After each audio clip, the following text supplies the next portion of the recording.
ଚୌଦ୍ୱାର କଟକ ନିର୍ବାଚନ ମଣ୍ଡଳୀର 49 number ward ଖଇରା ପୋଲଠାରୁ ରେଲୱେ କ୍ରସିଂ ତଥା କେନ୍ଦ୍ରାପଡ଼ା କେନାଲ ଉଭୟ ପାର୍ଶ୍ୱ ଏବଂ ଜାତୀୟ ରାଜପଥ 16 ଠାରୁ ନୂଆସାହି ପାର୍କ ଠାରୁ ଜାତୀୟ ରାଜପଥ 16 ନମ୍ବର ନାନକାର ସାଇଫନ ଗେଣ୍ଡାଗଡ଼ିଆ ପର୍ଯ୍ୟନ୍ତ ଆଜି ଅପରାହ୍ନରେ କଟକ ଚୌଦ୍ୱାରର ବିଧାୟକ ସୌଭିକ ବିଶ୍ୱାଳ ସମ୍ମାନିତ ଅତିଥି ଭାବେ ଯୋଗ ଦେଇ ଆଡ଼ିସ୍ ହୋଟେଲ ନିକଟରେ 82 ଲକ୍ଷ ଟଙ୍କା ବିନିମୟରେ 215ଟି ଷ୍ଟ୍ରିଟ୍ ଲାଇଟ୍ ପାଖାପାଖି 6 କିଲୋମିଟର ରାସ୍ତାକୁ ଆଲୋକୀକରଣର ଶୁଭ ଉଦ୍ଘାଟନ କରିଥିଲେ।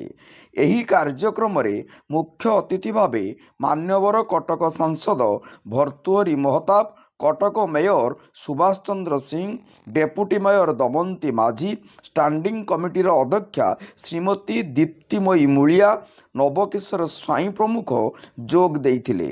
କଟକରୁ ରମେଶ ଚନ୍ଦ୍ର ମହାଳିଙ୍କ ରିପୋର୍ଟ, ଜନତା ଏକ୍ସପ୍ରେସ।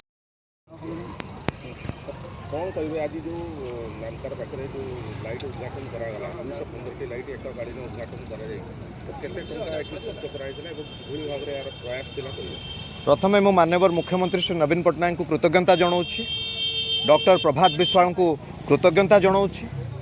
तांकर उद्यम थिला माननीय मुख्यमंत्री आशीर्वाद, प्रभात विश्वाल उद्यम पाई आज आलोकीकरण व्यवस्था करा जाई पारिछि।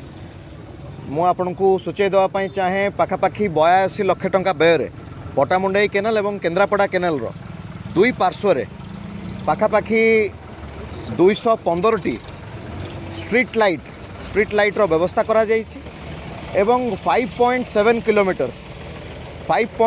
किलोमीटर्स रेडियस भितर आज कवर करा जाइछि स्ट्रीट लाइटिंग व्यवस्था। ग्रीन फील्ड जरिया रे कार्यक्रमटी संपूर्ण करा जाइछि। आम सहित मध्य एई कमिटीर जे चेयरमैन अछंती दीप्तिमयी मूलिया से मैडम थिले। एटा आमर 49 नंबर वार्ड रे जाउछि। 49 नंबर वार्ड रो जे कॉर्पोरेटर से होउचंती मोर सानो भौणी डेपुटी मेयर दमयंती माझी, तांको उपस्थित से मध्य उपस्थित थिले।